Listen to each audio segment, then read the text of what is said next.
Saudações, conspiradores aquarianos, iniciando mais um programa Realidade Fantástica, mais uma conversa fantástica e hoje um programa especialíssimo. Hoje falaremos uma vez mais de sufismo, né? A prática mística do Islã. Estamos aqui em Curitiba, no Espaço de Bem com a Vida, que vai receber uma prática muito especial que será propiciada pelo Sheikh Ahmed Shakir, que está aqui ao nosso encontro, né?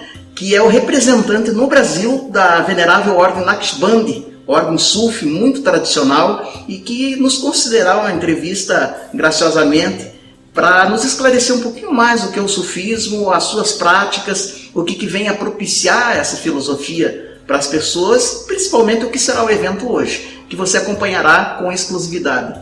Sheikh Ahmed, assalamu alaikum. Wa alaikum salam wa rahmatullah. Muita gratidão por ter aceito o nosso convite. Gratidão toda minha. Sheikh, para nós explicarmos para as pessoas que não têm ainda muita afinidade com o sufismo, nós podemos chamar de filosofia, de religião, de uma prática? Ele é uma filosofia prática, talvez, né? Como alguns mestres preferem se referir ao sufismo. O sufismo, no meio tradicional, é conhecido como uma ciência islâmica. Ciência islâmica. Sim. É uma ciência da realização da alma, da purificação da alma. Isso está inserido dentro do contexto islâmico, ou seja, o sufismo não é nossa religião. Nossa religião é o Islã. Né? Mas dentro dessa religião nós temos caminhos. Né? E o sufismo é um caminho, é uma senda. Né? Então, o Sheikh Nazim dizia que o Islã é como se fosse um oceano, né? E o sufismo é um barco. A Tariqa é um barco, acho. Então, ele falava assim, como você pode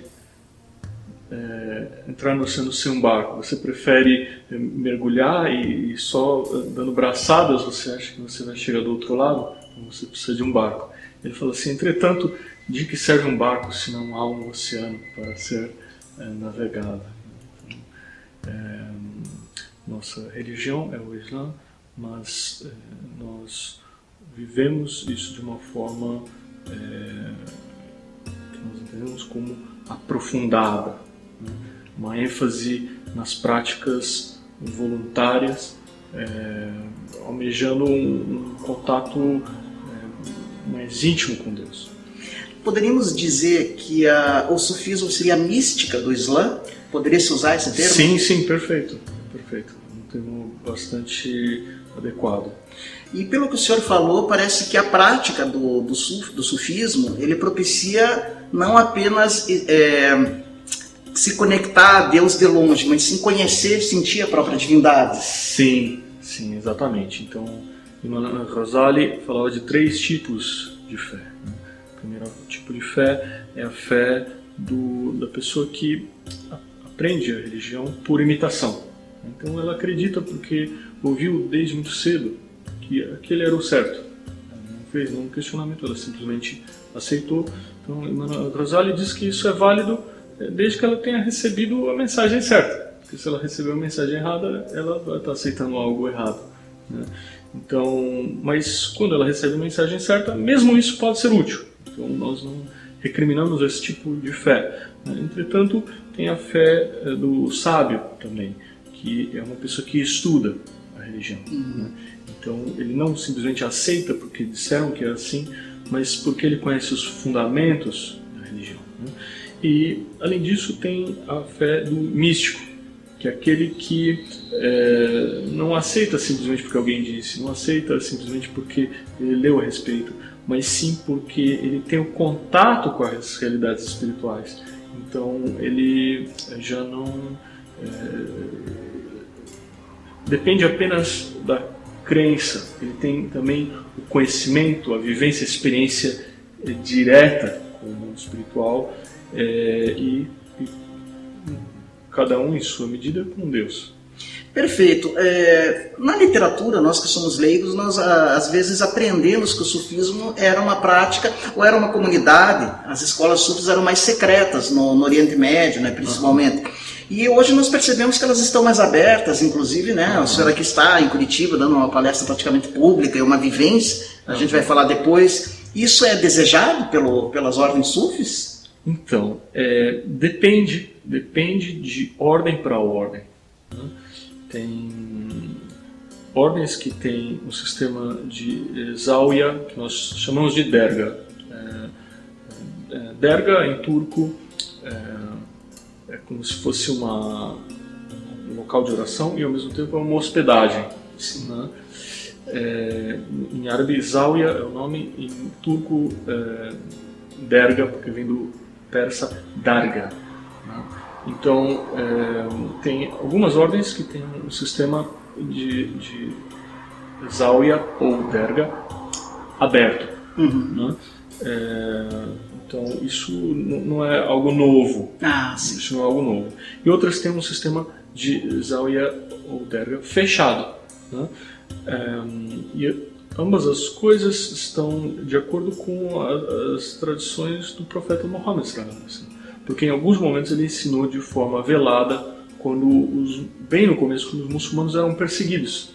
Então, eles ensinavam de forma bastante discreta, porque a vida deles estava em risco.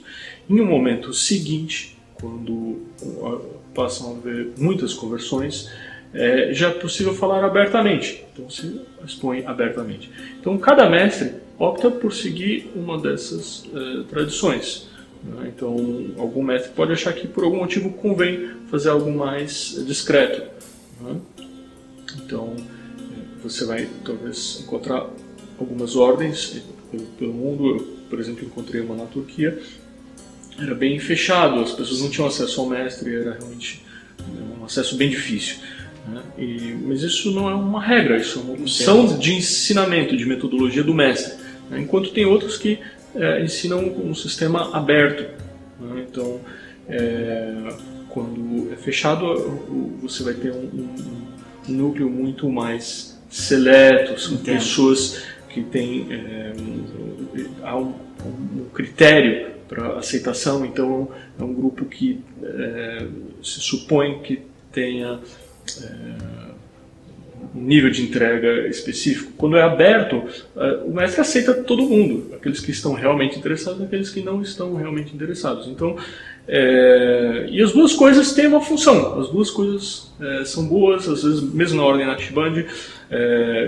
Fala um pouquinho da ordem Naqshbandi, a qual o senhor representa aqui no Brasil. Sim, né? sim. Ela me parece um pouco mais aberta, mas não obstante é uma das mais antigas, se não for a mais antiga, a ordem Sufi. Sim, sim. Todas as ordens vêm do profeta Muhammad, as sílsilas, as cadeias de transmissão. Entretanto, em algum momento ela pode ganhar um determinado nome por causa de um mestre específico, no caso Shah Naqshbandi. Então, no fundo, todas têm a mesma antiguidade, porque na prática todo o segredo espiritual de todas as ordens sufis vem do profeta Muhammad. A nossa é uma das ordens mães do sufismo, né? Uma ordem tradicional e sim, ela é muito aberta. Tipo, das ordens ortodoxas, eu diria que nos dias de hoje, eu arrisco dizer que ela é a mais aberta. A mais assim, aberta. que mais tem se espalhado pelo mundo. Então, isso é uma especialidade, mais do que uma especialidade da ordem, isso era uma especialidade do nosso antigo mestre, que foi Sheikh Nazim. Então, Sheikh Nazim, ele foi discípulo do Gran Sheikh Abdullah, e o Gran Sheikh Abdullah teve muito poucos discípulos. Entretanto, ele recebeu, por via espiritual, a inspiração que Sheikh Nazim iria, no futuro, abrir, tornar a ordem acessível para milhares, centenas de milhares e até milhões de pessoas pelo mundo. Isso de fato aconteceu. Então, vamos dizer assim, Sheikh Nazim teve essa tarefa específica de pegar a nossa ordem, que antes era muito restrita, e tornar acessível a praticamente quem quer que se interessasse. Hoje a gente não faz nenhum tipo de seleção. Quem quiser vir é bem-vindo. Assim, eu ia te perguntar, quem que pode se beneficiar do sufismo? Então, praticamente qualquer pessoa. Todo mundo. Quem tiver interesse pode se beneficiar. Né? Independente de religião? A pessoa pode frequentar nossos encontros, independente de religião. Ela vem, ela confraterniza conosco. À medida que ela for seguindo o caminho, ela precisa observar alguns princípios. E esses princípios, nós acreditamos que são princípios universais. Sim. Porque para nós não existem várias religiões. Existe apenas um Deus que enviou uma mensagem para a humanidade, através de vários mensageiros. Então, quando há diferença na mensagem, é porque nós entendemos que houve um processo de telefone sem fio. Mas, essencialmente, eles estavam dizendo a mesma coisa. Né? Então, tem práticas que eu diria que são universais, são práticas monoteístas, compartilhadas por todas as religiões verdadeiras, né? Então, inicialmente a pessoa pode vir, o sujeito, por exemplo, é padre, quer frequentar nossos encontros, qualquer pessoa pode frequentar os nossos encontros. Agora, tornar-se um sufi demanda um tipo de entrega, né? Essa entrega nós chamamos de Islã, porque Islã significa justamente entregar-se a Deus, né? Então, um tema recorrente, né? É possível ser sufi sem ser muçulmano? Então, sufi significa pureza. Né? Islã significa entregar-se a Deus. Né? Então, como pode uma pessoa alcançar a pureza sem antes se entregar a Deus? Não tem como, né? Não tem como, exatamente. Então,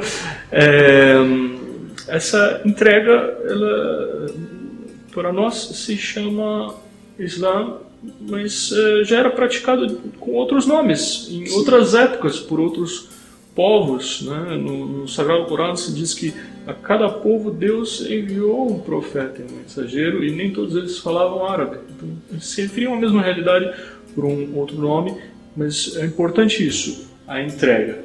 Então, a pessoa pode vir no Zikr sem ter a intenção de fazer nenhuma entrega, será bem-vinda. Mas se ela quiser se tornar um sufi, ela em algum momento vai precisar olhar para Deus e entregar-se de todo o coração para Ele. Não deixa de ser um caminho também profundamente devocional. Sim, né? sim.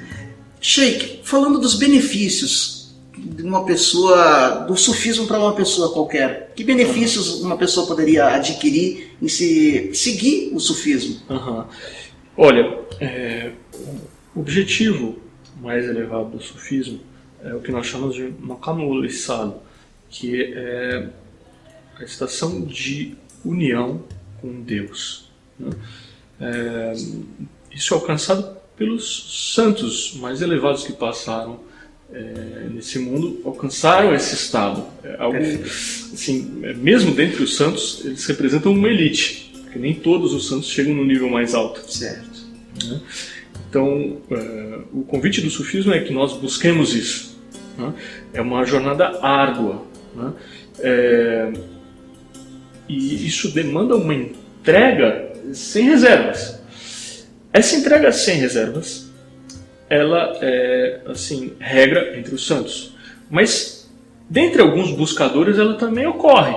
Porque antes de ser santo, ele tem que ser um buscador. Sem dúvida. E se ele está se entregando pela metade, como você pode esperar que ele vai alcançar esses níveis? Então, um buscador que ainda não é santo, ele tem que, antes da entrega, não é que ele se torna santo e depois vem a entrega, não. Primeiro tem que vir a entrega. Acontece que nem todas as pessoas sentem esse chamado no seu coração, nem todas as pessoas estão preparadas para esse nível de entrega. Né? Então, o que nós podemos chamar de pessoas comuns são aquelas pessoas que estão ainda engatinhando na busca, né? Que ainda estão dando os seus primeiros passos, ainda estão, como a gente vai entrar na água gelada, a gente vai sentindo antes de mergulhar de cabeça. Né? Então, para essas pessoas, o sufismo pode proporcionar um retorno à realidade mais imediata. Nós vivemos uma vida muito anestesiada, né? E nós vivemos sem ter um contato com o nosso próprio ser. Né? Então, quando a pessoa começa a realizar as práticas, ela, mesmo que não tenha consciência de seu vínculo essencial com Deus, ela já passa a sentir que a vida começa a ter algum sentido. Começa já, através das práticas, está exposta ao que a gente chama de baraka, que são emanações divinas. Traduzindo literalmente, são bênçãos, né? Bênçãos. Uma pessoa que vive sem o contato com essa substância, ela começa inevitavelmente a sentir que sua vida não tem sentido. Aquele vazio que às vezes toma conta das pessoas. Exatamente. À medida que ela começa a experimentar isso, algo se desperta dentro dela. Ela pode não dar nome para isso. Ela pode não passar por nenhuma reflexão filosófica sobre qual é o sentido da vida. Mas ela começa a sentir isso. E uma parte dentro dela agradece, se sentir viva, né? E quando essa parte está ativa, ela inevitavelmente confere sentido às nossas vidas. Nós experimentamos paz em nossos corações. Nossa vida cotidiana ela passa a ser mais suportável, vamos dizer assim, ainda que eu não alcance a santidade. Eu já experimento alívio no coração. Então, isso é algo que é relatado por praticamente todas as pessoas que vêm no Zikr, na nossa meditação. Então, isso é resultado direto do trabalho dos mestres, porque são eles que fazem isso acontecer. O senhor falou no Zikr, né, que é a meditação Sufi. Se nós compararmos, por exemplo, com a prática do Islã convencional, nós vemos que é muito bonito as orações, as várias orações, que é muito enfatizado no Islã. Poderíamos dizer que o sufismo tem algo a mais a oferecer, no caso é a meditação, um ferramental, uma instrumentação específica do sufismo que, digamos que facilita ainda mais esse contato com Deus? Sim, olha, no Islã, o Zikr não é uma exclusividade do sufismo, tá? Não é uma exclusividade do sufismo. Zikr significa lembrança, que se subentende Zikrullah, que é a lembrança de Deus, ou seja, não é qualquer lembrança, né? E essa lembrança, ela pode ser feita de várias formas. Nós podemos ver os textos sagrados, através da oração, das súplicas, da devoção, da adoração, do jejum, da caridade e da recitação dos nomes divinos, né? Então, o Zikr tem um significado, vamos dizer assim, ambíguo. Significa todas as formas de lembrança, no caso de Deus, né? Como também uma forma específica de lembrança de Deus. Então, ele tem um significado genérico e um significado específico, né? Então, por sua ambiguidade, às vezes pode dar alguma confusão, mas esclareço aqui, né? Então, um muçulmano comum, quando está fazendo sua oração, ele está praticando Zikr. Está praticando. Sim. Mas tem também um tipo específico de Zikr, que também não é exclusividade dos sufis, que é a menção dos nomes divinos, né? Entretanto, eu diria que o que diferencia um muçulmano comum de alguém que está praticando o sufismo é a ênfase na sunnah ou nas ações voluntárias, né? Porque nós entendemos que as ações obrigatórias são assim o suficiente para a gente não descer do nível que a gente está, né? E eventualmente até subir. Mas se nós queremos um desenvolvimento mais acentuado, nós precisamos fazer uma ênfase nas ações voluntárias, aquelas que Deus não impôs para a humanidade, porque Ele sabe que as pessoas têm capacidades muito diferentes de suportar uma disciplina religiosa. Então é um mínimo que é obrigatório, que foi imposto, prescrito por Deus, né? Mas isso não quer dizer que a humanidade não possa e não deva fazer mais se for capaz e tiver um interesse. Entendo. Então eu diria que a diferença é essa, mas sim, nós sufis fazemos o Zikr de uma forma específica que talvez os outros irmãos muçulmanos não façam. Então, por exemplo, agora nós vamos ter uma espécie de meditação. Na verdade, a prática do Zikr, nós falamos meditação porque é um nome mais fácil para as pessoas que não conhecem essa terminologia. Então, muitas vezes nós usamos um nome meditação, e não deixa de ser uma meditação, mas para nós é mais do que meditação. Eu posso meditar com o meu próprio intelecto sobre a minha própria vida, né? Mas Zikr é como assim, meditar sobre Deus, sobre aquele que nos criou, sobre a fonte de todo o amor, de toda a misericórdia. Então nós entendemos que isso é mais do que meditar. Ele tem um roteiro específico que é indicado pelos mestres da nossa ordem. Então isso talvez seja algo próprio do caminho sufi. Do caminho sufi, exatamente. Sheikh, para o sufismo, agora uma pergunta que parece fácil. Quem é Deus e onde está Deus? Dentro do homem, fora do homem? Como é que se definiria? Interessante. Nós,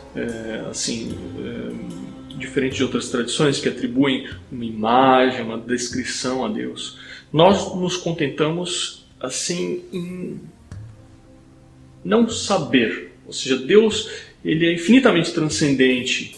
Ele não está inserido na criação. Certo. Né?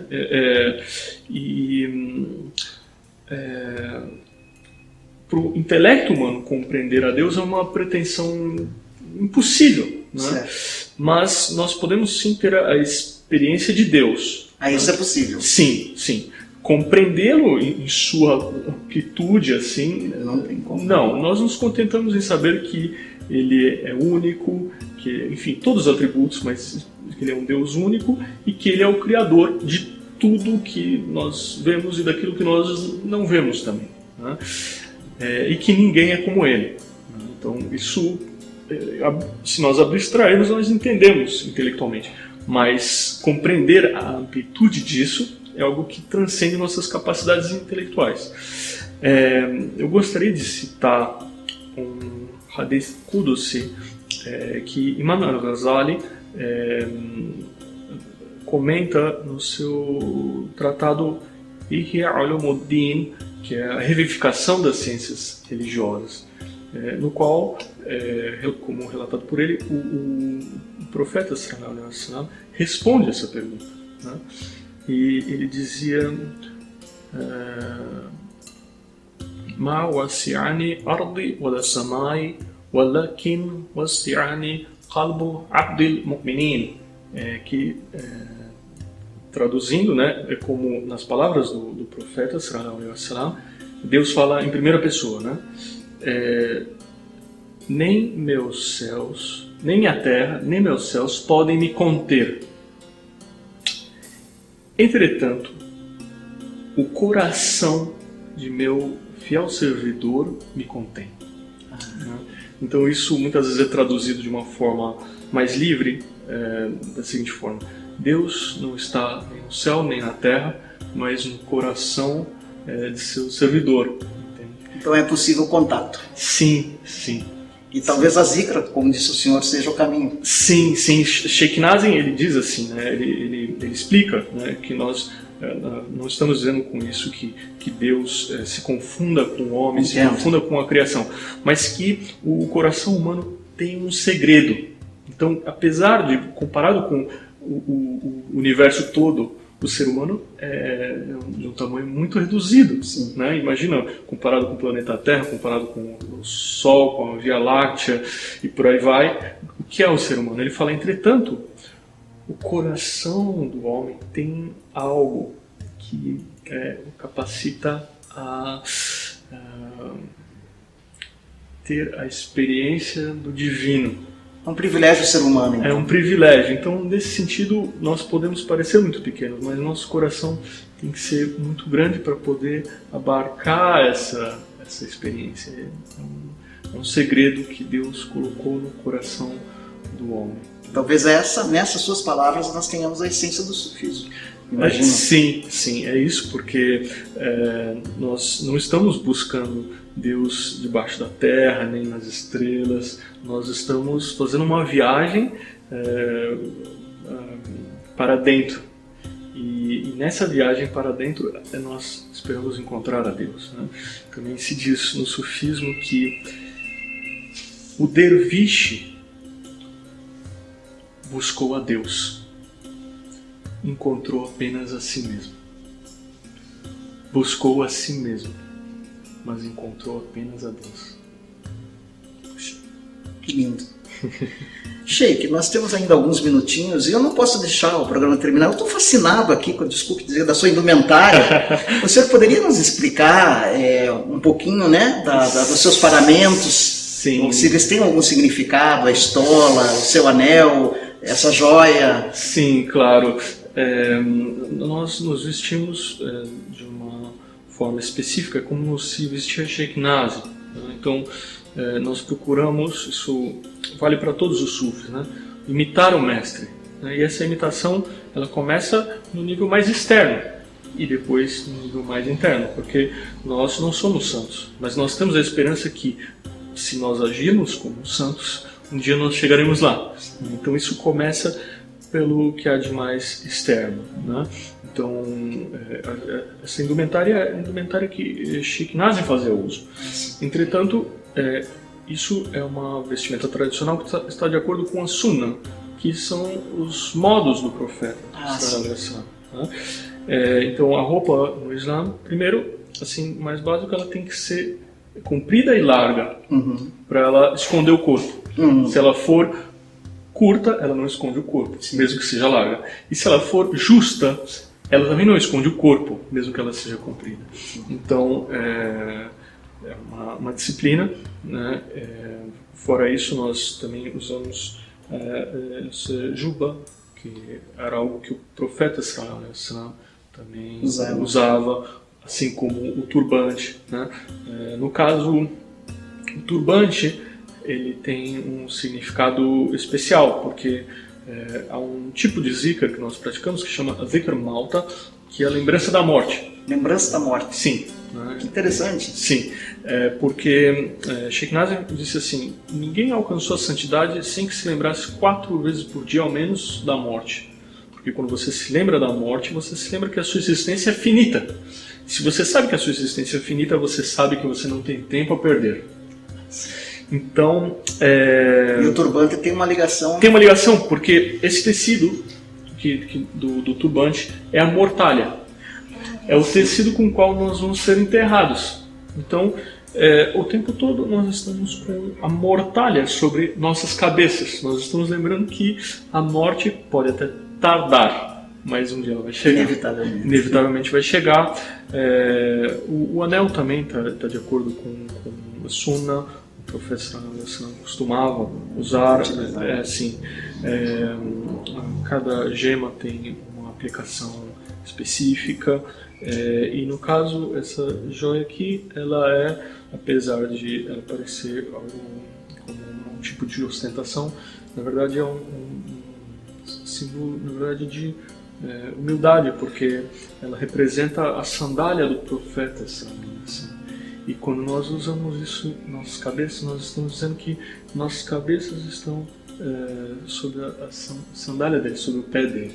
Que maravilha. Sheikh Ahmed, obrigado, gratidão pela sua generosidade em nos conceder essa entrevista. E se for possível, eu gostaria de pedir aos nossos amigos, em benefício das pessoas que nos acompanham, que o senhor desse a sua bênção. Talvez uma oração. Claro. Se for possível. Com certeza.